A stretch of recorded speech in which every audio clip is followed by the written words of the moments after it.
ना शोर ना हंगामा, बात होगी खबर की, ना इधर की ना उधर की। शाम 7 बजे बात पते की। नमस्कार, मैं हूं राम मोहन शर्मा और सबसे पहले नजर टॉप 4 पर। एनकाउंटर में मारे गए अतीक अहमद के बेटे असद को आज प्रयागराज में दफना दिया गया। अतीक अहमद को जनाजे में शामिल नहीं होने दिया गया। उसकी पत्नी शाइस्ता भी जनाजे में नहीं पहुंची।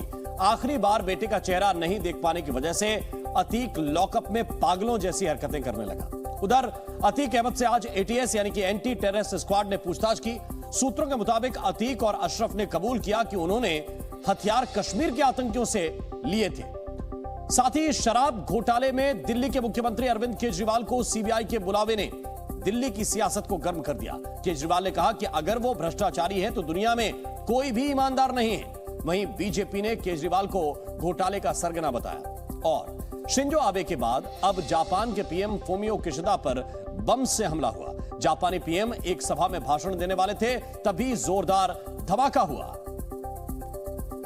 झांसी एनकाउंटर में मारे गए उमेश पाल हत्याकांड के मुख्य आरोपी असद अहमद को प्रयागराज के कसारी मसारी कब्रिस्तान में सुपुर्दे खाक कर दिया गया। इस दौरान सुरक्षा के कड़े इंतजाम किए गए और चप्पे चप्पे पर पुलिसकर्मियों की तैनाती की गई। असद को दफनाते वक्त वीडियोग्राफी भी कराई गई। इस दौरान जनाजे में शामिल होने आए लोगों की आईडी नोट कर ही उन्हें कब्रिस्तान में जाने की इजाजत दी गई। वहीं ड्रोन कैमरे की मदद से अतीक के घर और कब्रिस्तान की निगरानी भी की गई। असद के जनाजे में 80 से 90 लोग शामिल हुए। हालांकि अतीक के परिवार का कोई सदस्य शामिल नहीं हो सका। कब्रिस्तान में केवल करीबी रिश्तेदारों और परिचितों को ही दाखिल होने दिया गया। यहाँ तक कि मीडिया कर्मियों को भी भीतर जाने की इजाजत नहीं दी गई। कसारी मसारी कब्रिस्तान में शव को दफनाने की प्रक्रिया करीब 1 घंटे चली। असद को सुपुर्दे खाक करने से पहले परिवार के लोग शव को अतीक के पुश्तैनी मकान में ले जाना चाहते थे। वहां तैयारियां भी की गई थी, लेकिन पुलिस ने इसकी इजाजत नहीं दी। नहीं, देखिए, हमने तो पूरी जो है तो कोशिश रखा था। सारे आइटम हमने वहीं रखे थे, नहलाने धुलाने की सारी जो है चीज़ें हमने वहीं पर मुहैया रखी थी कि हम वहीं पर नहलाएंगे धुलाएंगे। हमने सारे अधिकारियों से भी बताया कि हमको यहीं नहलाना है, सारे सामान भी वहीं पर थे। फिर बाद में जो है तो कहा गया कि नहीं, आपको यहीं नहलाना, यहीं सारी सुविधा हो जाएगी। इसके बाद झांसी से असद का शव लेकर आ रही एम्बुलेंस भारी सुरक्षा के बीच सुबह करीब 9 बजे सीधे कब्रिस्तान पहुंची। एम्बुलेंस में शव के साथ असद का फूफा उस्मान था। लाख कोशिशों के बाद भी माफिया अतीक अहमद और उसकी पत्नी शाइस्ता परवीन बेटे असद के जनाजे में शामिल नहीं हो पाए। अतीक अहमद ने सेशन कोर्ट में जनाजे में शामिल होने के लिए अर्जी दी थी, लेकिन सुनवाई होने से पहले ही असद को उसके दादा और दादी की कब्र के पास दफना दिया गया। धूमनगंज थाने में बंद अतीक अहमद ने बेटे के जनाजे को कंधा देने के लिए कई बार मिन्नतें भी की। आखिरी बार बेटे को दिखाने की गुजारिश की। अतीक और उसके भाई अशरफ ने टीवी या मोबाइल के जरिए असद के अंतिम संस्कार की प्रक्रिया दिखाने की भी फरियाद की। हालांकि पुलिस ने जनाजा दिखाने से साफ इनकार कर दिया। एक ऐसा बाप जिसने पूरी अपराध की दुनिया को खड़ा किया, आज उसके साथ एक ऐसी विडंबना है कि वो अपने बेटे के जनाजे में शामिल नहीं हो पाया। वो अपने बेटे को सुपुर्दे खाक होते हुए नहीं देखा पाया। वो लगातार पुलिस से मिन्नत करता रहा, लेकिन पुलिस जो है वो नहीं मानी। बताया जा रहा है कि जनाजे में शामिल होने की इजाजत न मिलने के बाद अतीक लॉकअप में विक्षिप्त जैसी हरकतें करने लगा। वो लॉकअप में ही बोरे पर लेट गया। इस दौरान उसने जांच अधिकारी से कहा कि बेटे के जनाजे में शामिल होना मेरा अधिकार था। अतीक ने धमकी देते हुए कहा कि अल्लाह सब कुछ देख रहा है, अल्लाह किसी को माफ नहीं करेगा। इस दौरान अतीक ने यह भी आरोप लगाया कि पुलिस उसके पूरे परिवार को खत्म करना चाहती है। दरअसल उमेश पाल हत्याकांड का मुख्य आरोपी असद अतीक अहमद के 5 बेटों में से तीसरे नंबर का था और प्रयागराज शूटआउट के बाद से ही फरार था। अतीक और उसका भाई अशरफ पहले से ही जेल में बंद थे, जबकि अतीक का सबसे बड़ा बेटा उमर लखनऊ जेल में बंद है, जबकि उमर से छोटा बेटा अली नैनी सेंट्रल जेल में बंद है। वहीं चौथे नंबर का बेटा एहजम और सबसे छोटा बेटा अबान प्रयागराज के बाल सुधार गृह में है। जबकि उमेश पाल हत्याकांड में अतीक अहमद की पत्नी शाइस्ता परवीन और उसके भाई अशरफ अहमद की पत्नी जैनब भी फरार हैं। इसलिए असद के अंतिम संस्कार में अतीक के परिवार का कोई सदस्य शामिल नहीं हो पाया। कयास लगाए जा रहे थे कि असद के जनाजे में शामिल होने के लिए मां शाइस्ता परवीन प्रयागराज पहुंच सकती है। इसे देखते हुए प्रयागराज में सुरक्षा के कड़े इंतजाम किए गए थे। अतिरिक्त सुरक्षा बलों की तैनाती भी की गई थी। हालांकि शाइस्ता भी अपने बेटे को आखिरी बार देखने नहीं पहुंची। इस बीच असद को लेकर चाचा अशरफ ने कहा कि वो अल्लाह की देन था और अल्लाह ने ही ले लिया। कुछ कहना चाहेंगे? असद के जनाजे में उसकी मां शाइस्ता परवीन तो नहीं पहुंची, लेकिन वहां बुर्के में पहुंची 2 महिलाओं पर काफी देर तक असमंजस बना रहा। इनमें से एक महिला को लेकर तो काफी बवाल हुआ। इसके बाद दोनों महिलाओं की आईडी चेक की गई, जिससे पता चला कि दोनों अतीक की रिश्तेदार हैं और असद के जनाजे में पहुंची थीं। इस बीच पुलिस ने दोनों महिलाओं से शाइस्ता परवीन के बारे में पूछताछ भी की और उन्हें कब्रिस्तान में जाने दिया। इस बीच पुलिस ने असद के जनाजे में शामिल होने आए 2 लोगों को पकड़ा है। पुलिस ने कौशाम्बी से नसीम अख्तर नाम के शख्स को पकड़ा है। नसीम अख्तर असद के जनाजे में शामिल होने आया था। नसीम को अतीक अहमद का करीबी बताया जा रहा है। नसीम के बेटे को भी पुलिस ने हिरासत में लिया है। बताया जा रहा है कि नसीम अतीक का पुराना साथी है और उसके साथ कई आपराधिक मामलों में शामिल रहा है। अतीक का बेटा असद और शूटर गुलाम दोनों एक ही जगह पर उनका एक साथ ही एनकाउंटर हुआ। गुलाम साय की तरह असद के साथ था, क्योंकि ऐसा करने के लिए उससे कहा गया था, क्योंकि अतीक का परिवार असद को देश से भगाने की फिराक में था। अतीक की पत्नी शाइस्ता ने गुलाम को असद का साथ ना छोड़ने के लिए कहा था। शाइस्ता ने गुलाम से कहा था कि असद तो मासूम बच्चा है, उसके साथ रहकर उसको देश से बाहर निकालो। अतीक ने पत्नी शाइस्ता परवीन से बातचीत के बाद असद को खाड़ी देश भगाने के लिए कहा था, लेकिन पासपोर्ट और दूसरी वजहों से वो विदेश नहीं भाग सका। यही नहीं, अतीक ने शूटर से शाइस्ता की मदद करने को कहा था। अतीक ने शूटर से शाइस्ता को पैसे पहुंचाने के लिए भी कहा था। इस बीच पुलिस कस्टडी में मौजूद अतीक अहमद और अशरफ से पूछताछ में कई खुलासे हो रहे हैं। पुलिस ने उनकी निशानदेही पर यूपी के कौशाम्बी के सरावा गांव से हथियार बरामद किए हैं। सूत्रों के मुताबिक ये वही हथियार हैं जिनका इस्तेमाल उमेश पाल हत्याकांड में किया गया था। कहा जा रहा है कि इन्हीं हथियारों की मदद से असद और गुलाम ने उमेश पर फायरिंग की थी और बाद में इन हथियारों को यहां पर छिपा दिया था। अतीक और अशरफ से पूछताछ में मिल रही जानकारियों के आधार पर पुलिस की टीमें लगातार छापेमारी भी कर रही हैं। पूरा ऑपरेशन काफी गुपचुप तरीके से किया जा रहा है। 11 ठिकाने हैं और देखिए आप लगातार पुलिस के काफिले की जो तस्वीर है मैं आपको दिखा रहा हूँ कि 11 ठिकाने हैं और ये ठिकानों पर अलग अलग जगहों पर छापेमारी शुरू हो चुकी है। मतलब साफ है कि जो पुलिस जो निकली थी, जो टीमें निकली थी, वो ये टीमें हैं, अलग अलग जगहों पर ये टीमें जा रही है, छापेमारी कर रही है। इस बीच खबर ये भी है कि अतीक और अशरफ को एक ही गाड़ी में बैठाकर चकिया भी ले जाया गया। चकिया वही इलाका है जहां माफिया अतीक अहमद का घर है।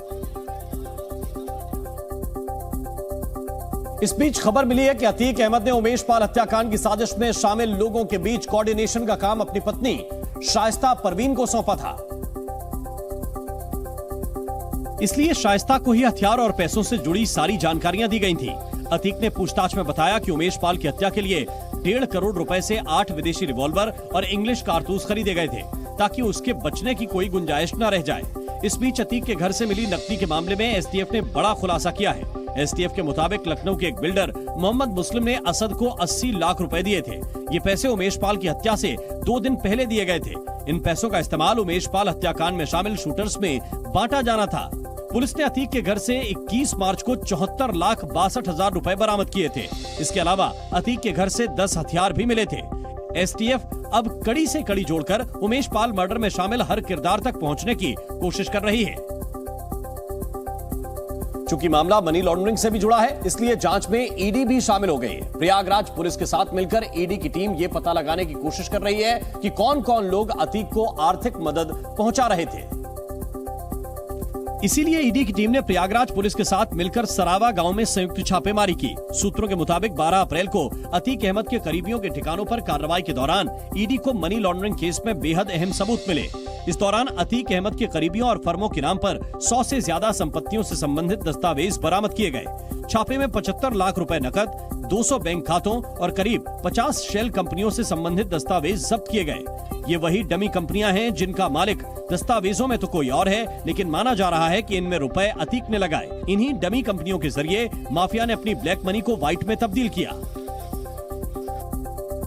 एनकाउंटर में असद और गुलाम को ढेर करने के बाद यूपी एसटीएफ ने अब अतीक के गुर्गे और उमेश पाल पर बम फेंकने वाले गुड्डू मुस्लिम को पकड़ने के लिए जाल बिछा दिया है। माना जा रहा है कि जल्द ही एसटीएफ उसे पकड़ सकती है। सूत्रों के मुताबिक गुड्डू मुस्लिम राजस्थान भागने की फिराक में है। हत्याकांड के बाद से गुड्डू मुस्लिम फरार है और पुलिस ने गुड्डू मुस्लिम पर 5 लाख का इनाम भी घोषित किया था। एसटीएफ उमेश पाल हत्याकांड के शूटर गुड्डू मुस्लिम को शरण देने वाले सतीश पांडे से पूछताछ कर रही है और एसटीएफ की टीमें सतीश पांडे को लेकर गुड्डू मुस्लिम के संभावित ठिकानों पर रेड कर रही हैं। झांसी में सतीश पांडे ने गुड्डू मुस्लिम की मदद की थी, जिसके बाद एसटीएफ की टीम ने सतीश पांडे को गिरफ्तार कर पूछताछ शुरू कर दी है और जांच कर रही है कि सतीश का गुड्डू मुस्लिम के साथ क्या लिंक है। उमेश पाल हत्याकांड मामले में पुलिस ने अशरफ के साले सद्दाम पर भी 25,000 का इनाम घोषित किया है। सद्दाम जेल में अनाधिकृत तरीके से अशरफ से खुद मिलता था और लोगों को मिलाता था। साथ ही अशरफ को जेल में वीवीआईपी सुविधाएं भी उपलब्ध कराता था। और इस हत्याकांड के बाद से सद्दाम फरार है और पुलिस उसकी गिरफ्तारी के लिए लगातार छापेमारी कर रही है। फिलहाल अतीक अहमद 4 दिन की पुलिस रिमांड पर है और उससे लगातार पूछताछ की जा रही है। पूछताछ में अतीक ने माना है कि उसे कश्मीर के आतंकियों से हथियार मिले। सूत्रों के मुताबिक अतीक ने हथियार सप्लाई करने वालों का नाम भी लिया है। इस बीच खबर मिल रही है कि अतीक ने उमेश पाल की हत्या करवाने की बात कबूल कर ली है। अतीक ने कबूल किया है कि उमेश पाल को मारने की पूरी प्लानिंग उसने ही रची थी। अतीक ने बताया कि वो उमेश पाल की ओर से की जा रही बयानबाजी से चिढ़ गया था, जिसके बाद उसने अपना खौफ बनाए रखने के लिए उमेश पाल की दिन दहाड़े हत्या करने का ऑर्डर दिया। अतीक ने उमेश के साथ उसकी सुरक्षा में तैनात गनर को भी मारने का प्लान तैयार किया ताकि प्रयागराज के लोगों को अतीक के जिंदा होने का एहसास हो सके। अतीक ने यह भी कबूल किया कि उसके कहने पर ही बेटा असद प्लानिंग में शामिल हुआ और अशरफ ने हत्या के लिए शूटर्स का इंतजाम किया। पुलिस रिमांड में पूछताछ के दौरान अतीक अहमद ने उमेश पाल मर्डर की साजिश रचने की बात कबूल की है। अतीक ने माना है कि कैसे उसने ही पूरा प्लान बनाया और वो क्या संदेश देना चाहता था। यानी अतीक अपना माफिया राज कायम रखने के लिए बेटे को जुर्म के दलदल में धकेलने से भी बाज नहीं आया। हालांकि जिस असद के दम पर वो अपना गैंग जिंदा रखना चाहता था, वही पुलिस एनकाउंटर में ढेर हो गया। राहुल गांधी के बाद माफिया मुख्तार अंसारी के भाई अफजाल अंसारी की संसद सदस्यता जा सकती है। 15 साल पुराने गैंगस्टर एक्ट के मामले में गाजीपुर कोर्ट जल्द ही अपना फैसला सुनाएगी। आज इस मामले में सजा का ऐलान होना था, लेकिन जज के छुट्टी में जाने की वजह से फैसला नहीं आ सका। वीर सावरकर के अपमान पर बीजेपी ने राहुल गांधी पर निशाना साधा है। केंद्रीय मंत्री अनुराग ठाकुर ने कहा कि राहुल कहते हैं कि गांधी माफी नहीं मांगते, तो उन्होंने कोर्ट में कई बार माफी क्यों मांगी। बिहार में सियासत के बीच जातीय जनगणना के दूसरे चरण की शुरुआत हो गई। जाति जनगणना के दूसरे चरण का शुभारंभ करने के लिए सीएम नीतीश कुमार बख्तियारपुर स्थित अपने आवास पर पहुंचे और अपने परिवार के लोगों की गणना कराई। वर्ल्ड बैंक के प्रोग्राम में पीएम मोदी ने क्लाइमेट चेंज को लेकर बड़ा मैसेज दिया। पीएम मोदी ने कहा, जलवायु परिवर्तन की लड़ाई कॉन्फ्रेंस टेबल से नहीं लड़ी जाएगी, इसे डिनर टेबल तक पहुंचाना होगा। दिल्ली के मुख्यमंत्री अरविंद केजरीवाल को सीबीआई ने शराब नीति केस में कल पूछताछ के लिए बुलाया है, लेकिन उससे पहले आज एक प्रेस कॉन्फ्रेंस कर अरविंद केजरीवाल ने आरोप लगाया कि उन्हें जबरन फंसाने की साजिश रची गई। इसके साथ ही केजरीवाल ने यह आरोप भी लगाया कि सीबीआई और ईडी ने कोर्ट को गुमराह किया और सीजर मेमो में बताए गए सिसोदिया के फोन पर झूठी जानकारी दी। ईडी ने और सीबीआई ने झूठ बोल के ओथ पे, एफिडेविट पे कोर्ट को गुमराह किया और झूठा सबूत उन्होंने कोर्ट के सामने पेश किया। केजरीवाल ने आरोप लगाया कि उनका नाम निकलवाने के लिए सीबीआई और ईडी पकड़े गए लोगों को टॉर्चर कर रही है। के फिजिकली टॉर्चर करके, 3rd डिग्री करके उनसे केजरीवाल का नाम ले लो, मनीष सिसोदिया का नाम ले लो, इनको फंसाओ, उनको किया जा रहा है। केजरीवाल ने कहा कि उन्होंने केंद्र सरकार पर आरोप लगाए, इसलिए उन पर कार्रवाई हो रही है। केजरीवाल ने दावा किया कि दिल्ली में शराब नीति मामले में किसी तरह का कोई घोटाला नहीं हुआ और न ही 100 करोड़ रुपए की रिश्वत ली गई,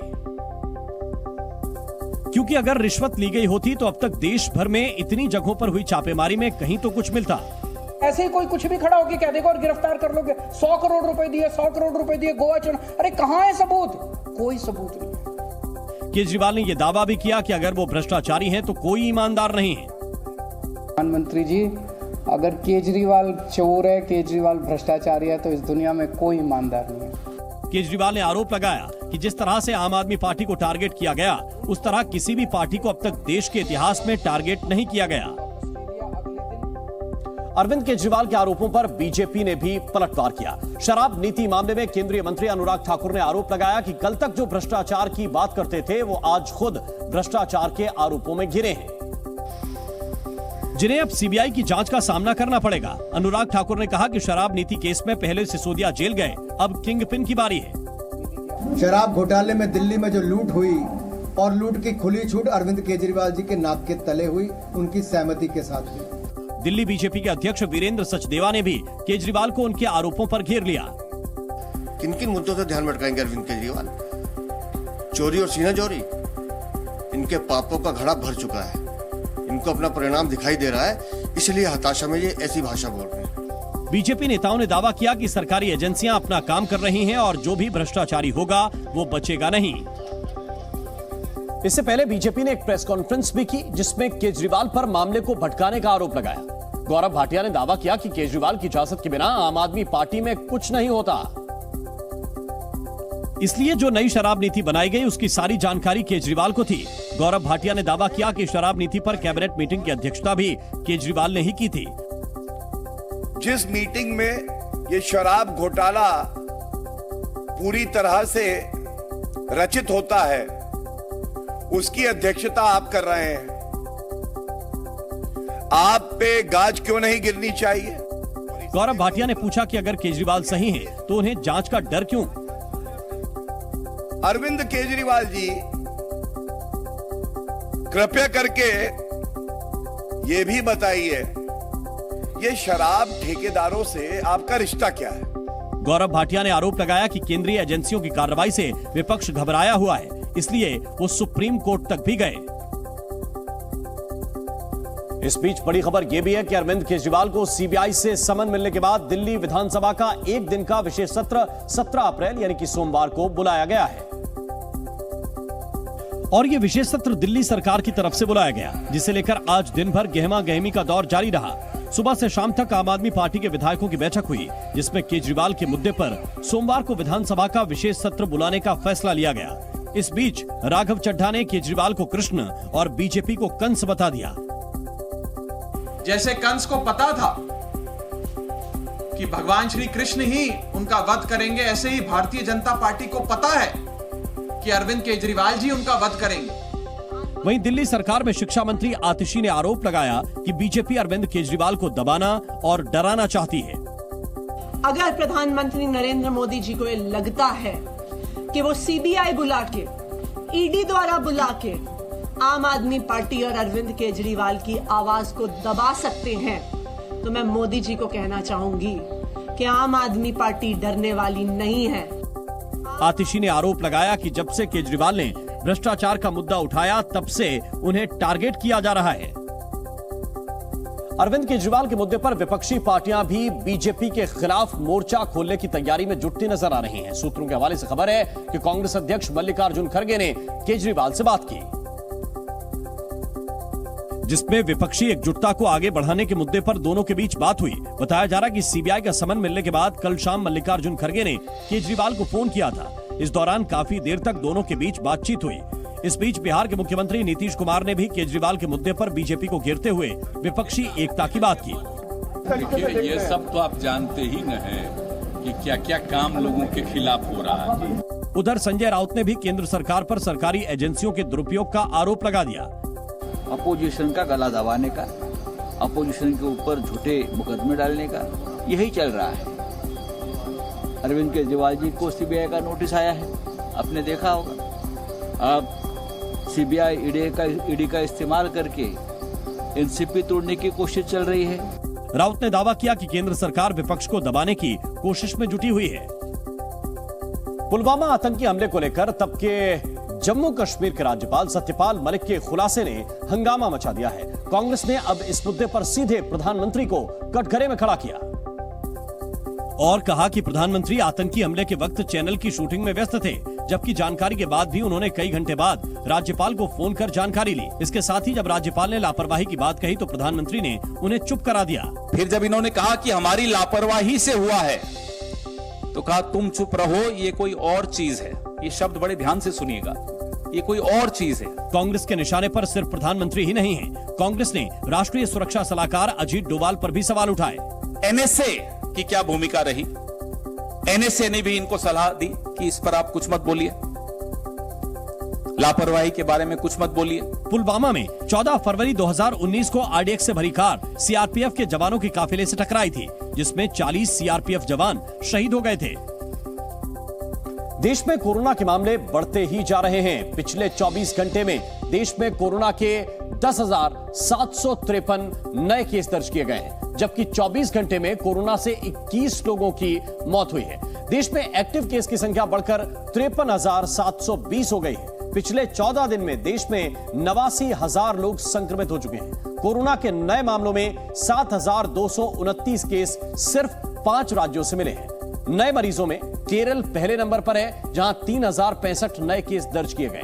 दिल्ली में शुक्रवार को 1,420 नए केस आए और 6 व्यक्ति की कोरोना से मौत हो गई। महाराष्ट्र में 1,152 नए केस आए, वहीं 4 व्यक्तियों की मौत हो गई। वहीं हरियाणा में 835 नए केस सामने आए। उत्तर प्रदेश में 24 घंटे में 757 नए केस मिले हैं। कोरोना के बढ़ते हुए केस को देखते हुए नोएडा में मास्क लगाना अनिवार्य कर दिया गया है। मध्य प्रदेश में आज से आयुष्मान कार्ड पर इलाज नहीं मिलेगा। प्राइवेट अस्पताल संचालकों ने आयुष्मान कार्ड पर इलाज देने से इनकार कर दिया है। अस्पताल संचालकों का आरोप है कि सरकार ने उन्हें 15 महीने से इलाज का फंड जारी नहीं किया है। बिहार के मोतिहारी में जहरीली शराब पीने से 6 लोगों की संदिग्ध परिस्थितियों में मौत हो गई है। कई लोग अभी भी बीमार हैं, जिनका इलाज जारी है। यूपी के मथुरा में हाई टेंशन लाइन टूटकर गिरने से हड़कंप मच गया। हाई टेंशन लाइन की चपेट में आने से एक ऑटो में आग लग गई, वहीं कई घरों में भी करंट फैल गया। यूपी के श्रावस्ती में तेज रफ्तार कार एक पेड़ से टकरा गई। इस हादसे में 6 लोगों की मौत हो गई। उत्तराखंड में जंगली जानवरों के रिहायशी इलाकों में आने से लोगों में दहशत है। ऊधम सिंह नगर में गुलदार के 2 शावक खेत में मिलने से लोग डरे सहमे हैं। दिल्ली में हाई सिक्योरिटी वाली तिहाड़ जेल के अंदर गैंग वॉर में गैंगस्टर प्रिंस तेवतिया के मर्डर के बाद पुलिस अलर्ट हो गई है। किसी तरह की गैंग वॉर ना हो, इसके लिए दिल्ली के अलावा पंजाब और हरियाणा में भी पुलिस सतर्कता बरत रही है। जानकारी के मुताबिक प्रिंस तेवतिया के मर्डर में दूसरे गैंगस्टर रोहित चौधरी का नाम सामने आ रहा है, जिसके बाद दिल्ली पुलिस और क्राइम ब्रांच को शक है कि उसके मर्डर का कोई रिएक्शन न हो। इसे देखते हुए पुलिस सतर्क हो गई है। Prince Tewatia gangster Lawrence gang से जुड़ा बदमाश था, जिसकी शुक्रवार को तिहाड़ जेल में हत्या कर दी गई। 2010 के बाद से वो लगातार आपराधिक वारदातों में शामिल था।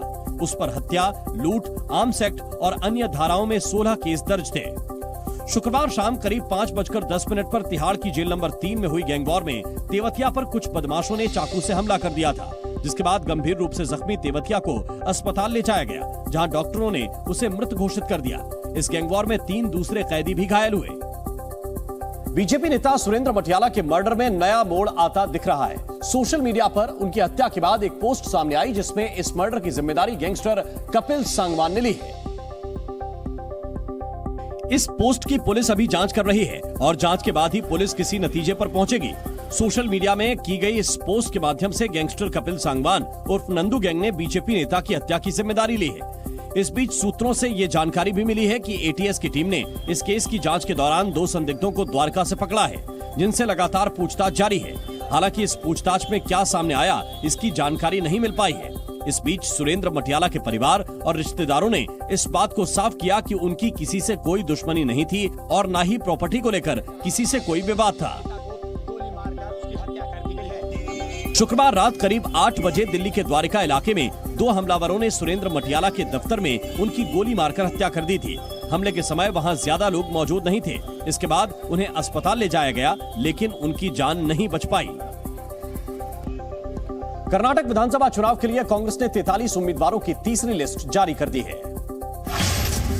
पूर्व डिप्टी सीएम लक्ष्मण सावदी को कांग्रेस ने 18 सीट से अपना उम्मीदवार बनाया है। वहीं कोलार सीट से कोथुर जी मंजुनाथ को टिकट दिया गया है। राजस्थान के भरतपुर में गृह मंत्री अमित शाह ने विजय संकल्प रैली को संबोधित किया। अमित शाह ने गहलोत सरकार पर हमला बोला और बीजेपी को जिताने की अपील की। दिल्ली मेट्रो में महिला से छेड़खानी करने वाले युवक को पुलिस ने गिरफ्तार कर लिया है। आरोपी ने 4 अप्रैल को दिल्ली के जसोला विहार मेट्रो स्टेशन की लिफ्ट में महिला से बदतमीजी की थी। देश भर में पड़ रही भीषण गर्मी के बीच मौसम विभाग ने 18 और 19 अप्रैल को बारिश की संभावना जताई है। मौसम विभाग का अनुमान है कि एक पश्चिमी विक्षोभ आ रहा है, जिसकी वजह से पहाड़ी और मैदानी इलाकों में तेज बारिश हो सकती है। जापान के प्रधानमंत्री फुमियो किशिदा पर एक बंदरगाह के दौरे के दौरान हमला हुआ। किशिदा पश्चिमी जापान के वाकायामा शहर का दौरा करने के लिए पहुंचे थे और वाकायामा शहर में जापान के प्रधानमंत्री फुमियो किशिदा को एक सभा को संबोधित करना था, जिसमें किशिदा स्थानीय चुनाव में अपनी ही पार्टी के उम्मीदवार के समर्थन की अपील करने वाले थे। लेकिन किशिदा के भाषण शुरू करने से ठीक पहले ब्लास्ट हो गया। किशदा की ओर एक स्मोक बम फेंका गया। चश्मदीदों ने बताया कि किशदा की ओर पाइप जैसी दिखने वाली एक चीज फेंकी गई थी। एक पाइप जमीन पर पड़ा हुआ दिखा जो चांदी की तरह चमक रहा था। धमाके के बाद चारों तरफ धुआं फैल गया। हालांकि हमले में फुमियो किशदा को कोई नुकसान नहीं पहुंचा, उन्हें मौके से सुरक्षित निकाल लिया गया। लेकिन धमाके के बाद सभा स्थल पर भगदड़ मच गई। सुरक्षित बचने के लिए लोग दौड़ते दिखाई दिए, जबकि कुछ लोग मोबाइल से वीडियो बनाते भी दिखे। धमाके के बाद तुरंत सुरक्षा बल अलर्ट हो गए और जापान के प्रधानमंत्री फुमियो किशिदा की सुरक्षा में लगी पुलिस ने हमलावर को पकड़ लिया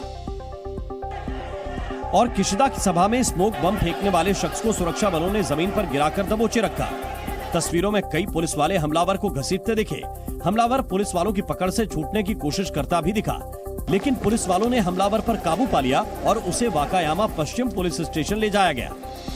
इससे पहले पिछले साल जुलाई में जापान के पूर्व पीएम शिंजो आबे की गोली मारकर हत्या कर दी गई थी। जब आबे नारा शहर में भाषण दे रहे थे तभी उन पर हमला किया गया था। आबे की हत्या के ठीक 9 महीने बाद किशिदा की सभा में स्मोक बम फेंका गया।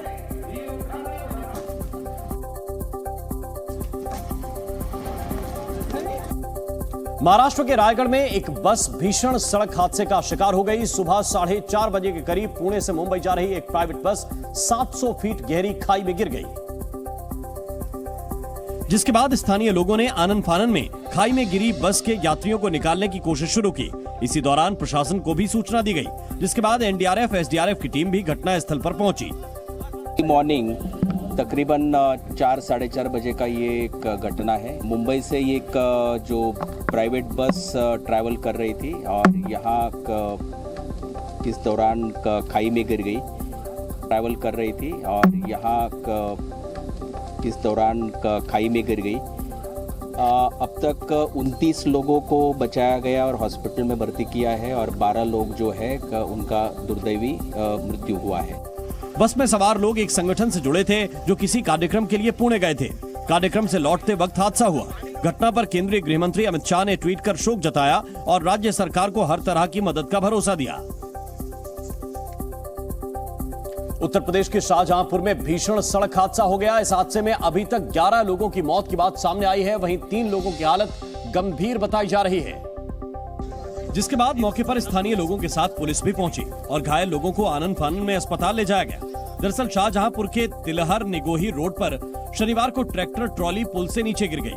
ट्रैक्टर ट्रॉली पर सवार लोग सनौरा गांव के थे, जो गांव में होने वाली भागवत कथा के लिए जल लेने जा रहे थे।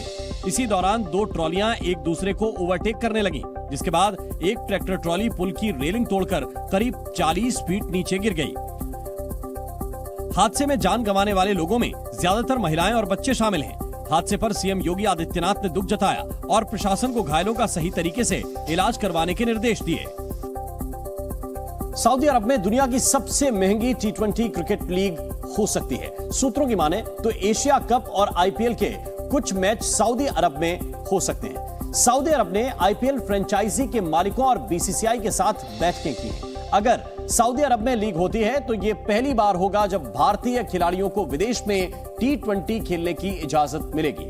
आईसीसी अध्यक्ष ग्रेग बार्कले ने सऊदी अरब की क्रिकेट में दिलचस्पी की पुष्टि की है। हाल ही में पाकिस्तान के पूर्व क्रिकेटर वसीम अकरम ने सऊदी प्रिंस सऊद बिन मिसल के साथ लीग को लेकर बैठक भी की थी। सऊदी अरब ने फुटबॉल और फार्मूला 1 जैसे दूसरे खेलों में भारी निवेश किया है।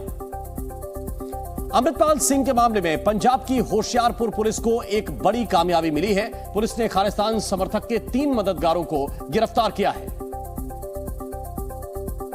इनमें होशियारपुर का वकील राजदीप सिंह भी शामिल है। इसके अलावा पुलिस ने जालंधर के रहने वाले ओंकार और सरबजीत नाम के 2 लोगों को भी गिरफ्तार किया है।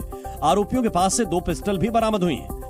पुलिस सूत्रों से मिली जानकारी के मुताबिक तीनों आरोपियों को कनाडा के एक एनआरआई ने 90,000 रुपए की रकम भेजी थी, जिसे इन लोगों ने आगे अमृतपाल सिंह तक पहुंचाई थी।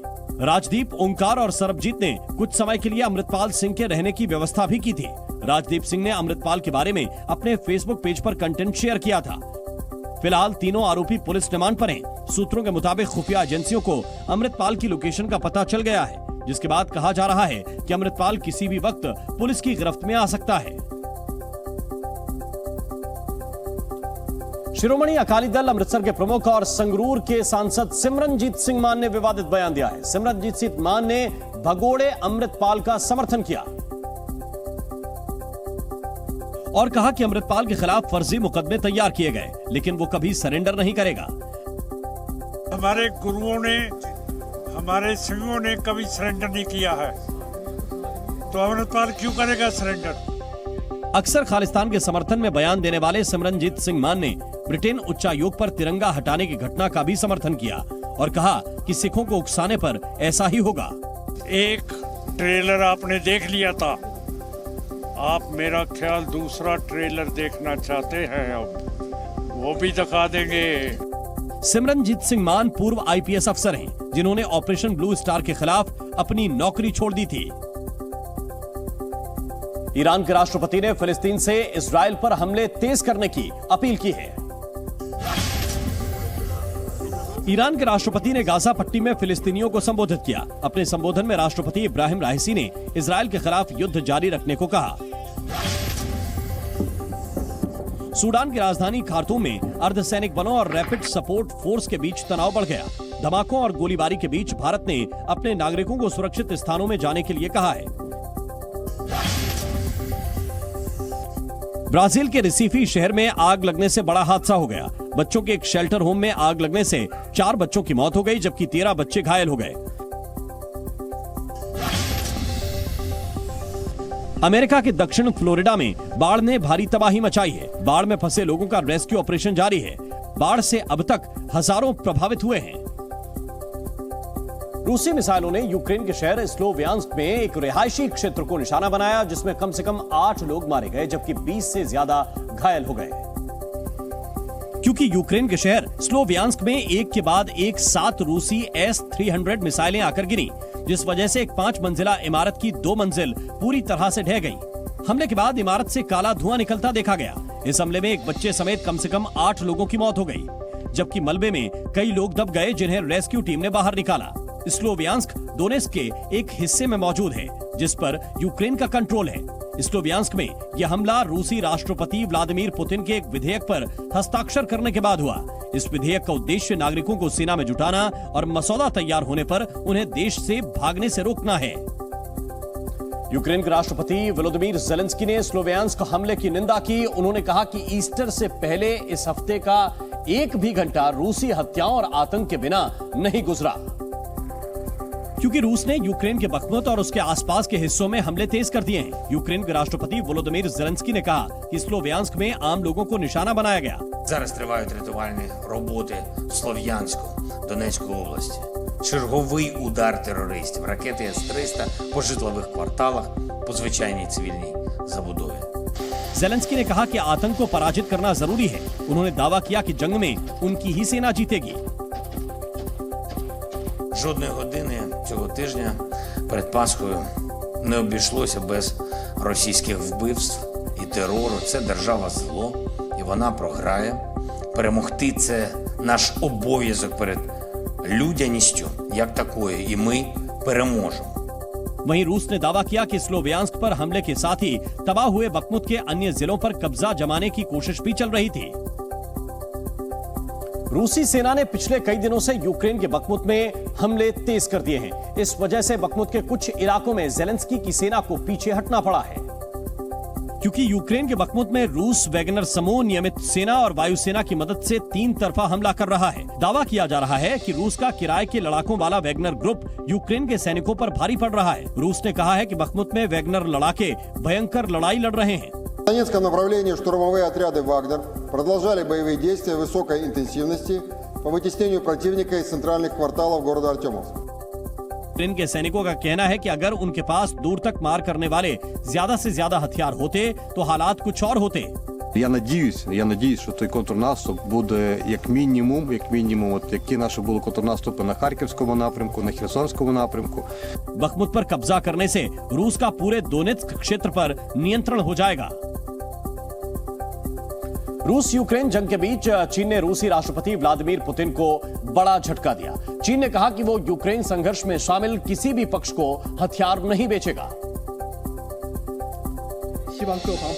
इसके साथ ही चीन के विदेश मंत्री किन गेंग ने कहा कि उनका देश रूस यूक्रेन जंग पर निष्पक्ष रहेगा। चीनी विदेश मंत्री ने कहा कि रूस को भेजे जाने वाले उन सामानों पर भी रोक लगाई जाएगी जिनका इस्तेमाल आम नागरिक और मिलिट्री दोनों के लिए किया जा सकता है। किन गेंग ने ये बात चीन के दौरे पर पहुंची जर्मनी की विदेश मंत्री अन्नालेना बेयरबॉक के साथ प्रेस कॉन्फ्रेंस के दौरान कही। वहीं बेयरबॉक ने कहा कि यूएनएससी के एक स्थायी सदस्य के रूप में चीन की रूस यूक्रेन संघर्ष समाप्त करने में मदद करने की विशेष जिम्मेदारी है। अमेरिका ने चीन के फैसले का स्वागत किया है। व्हाइट हाउस ने बयान जारी कर कहा कि अमेरिका पहले से ही कहता रहा है कि रूस की मदद करना चीन के हित में नहीं है। बेलारूस के सैनिकों ने परमाणु हथियारों के इस्तेमाल की ट्रेनिंग पूरी कर ली। उन्हें यह ट्रेनिंग रूस में दी गई क्योंकि रूसी राष्ट्रपति व्लादिमीर पुतिन ने बेलारूस में टैक्टिकल न्यूक्लियर वेपन तैनात करने का ऐलान किया था। इसी के बाद बेलारूस के सैनिकों को रूस बुलाकर परमाणु हथियारों के इस्तेमाल की ट्रेनिंग दी गई। ये ट्रेनिंग Su-25 विमान से जुड़े स्टाफ को दी गई। В рамках плановой подготовки летный инженерно-технический состав нашей авиационной базы прошел доподготовку в учебном центре Российской Федерации. पुतिन ने कहा था कि अमेरिका ने भी कई देशों में अपने न्यूक्लियर वेपन तैनात कर रखे हैं और हम भी बेलारूस में ऐसा ही करेंगे। बेलारूस में परमाणु हथियार तैनात करने के लिए रूस यहां एक स्पेशल स्टोरेज फैसिलिटी बना रहा है। ये काम जुलाई की शुरुआत तक पूरा होगा। नेशनल हाईवे पर फास्टैग सिस्टम से मुनाफा बढ़ा है और वेटिंग कम हुई है। जी हां, नेशनल हाईवे पर फास्टैग लागू होने के बाद टोल बूथ से कमाई 58% से ज्यादा बढ़ी है। 2017-18 में कुल टोल कलेक्शन 21,948 करोड़ रुपए था। 2022-23 में यह बढ़कर 50,855 करोड़ रुपए हो गया है। टोल बूथ पर गाड़ियों का वेटिंग टाइम भी 8 मिनट से घटकर सिर्फ 47 सेकंड रह गया है।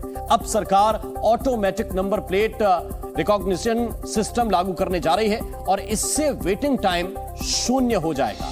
ANPR सिस्टम से गाड़ी को बूथ पर रुकने की कोई जरूरत नहीं पड़ेगी। 2022 में सबसे ज्यादा टोल कलेक्शन 3,949 करोड़ रुपए उत्तर प्रदेश से हुआ है। कांग्रेस के पूर्व अध्यक्ष राहुल गांधी ने सरकारी बंगले से अपना सामान हटा लिया है। लोकसभा से अयोग्य ठहराए जाने के बाद उन्हें 22 अप्रैल तक बंगला खाली करने को कहा गया है। लिहाजा राहुल गांधी सरकारी बंगले से अपना सामान हटाकर सोनिया गांधी के आवास पर शिफ्ट कर रहे हैं। खालिस्तानी समर्थक अमृतपाल किसी भी वक्त गिरफ्तार हो सकता है। पंजाब पुलिस ने अमृतपाल के मुख्य सहयोगी जोगा सिंह को सरहिंद से गिरफ्तार कर लिया है। AIMIM प्रमुख असदुद्दीन ओवैसी ने राजस्थान में मुसलमानों को लेकर कराए गए सर्वे की रिपोर्ट जारी कर दी है। सर्वे रिपोर्ट में मुस्लिमों की शिक्षा, गरीबी और सुरक्षा को लेकर कई चौंकाने वाले खुलासे हुए जिन पर ओवैसी ने चिंता जताई। यूपी के सीतापुर में कैदी की मौत पर बवाल बढ़ गया है। साथ ही कैदी की मौत से गुस्साए 1600 बंदियों ने भूख हड़ताल कर दी है। मध्य प्रदेश में चुनावी साल में कथा पॉलिटिक्स खूब हो रही है। हर सियासी दल के नेता किसी न किसी कथावाचक या धर्मगुरु का कार्यक्रम अपने इलाके में कराने की कोशिश में जुटे हैं।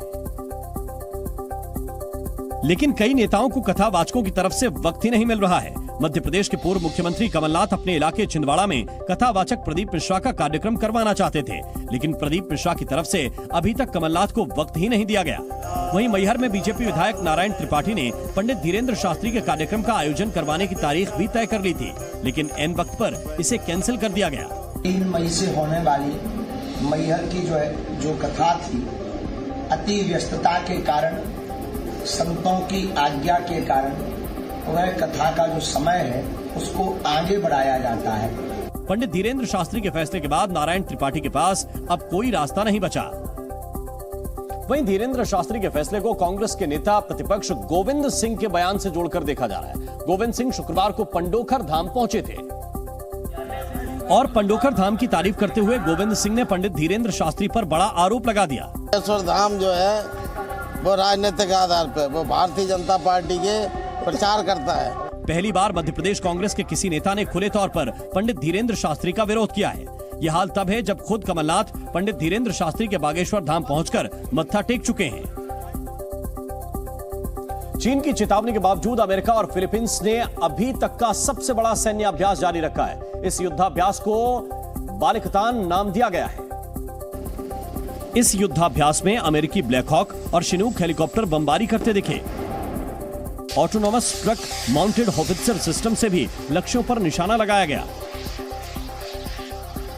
कई दशकों बाद फिलीपींस और अमेरिका के सैनिक संयुक्त अभ्यास कर रहे हैं, जिसमें अमेरिका 12,200 और फिलीपींस के 5,400 सैनिक अपना दमखम दिखा रहे हैं। It enhances the interoperability of our forces, both the ground forces and yung ating mga iba't ibang branches ng AFP, like the Army, the Marines and the Air Force. Kasama na rin po yung ating US counterparts dito. ये युद्धाभ्यास उत्तरी Luzon और बाटानेस द्वीप, पलावन और जाम्बिल्स प्रांत समेत कई क्षेत्रों में किया जा रहा है। 11 अप्रैल से शुरू हुआ ये सैन्य अभ्यास 28 अप्रैल तक चलेगा।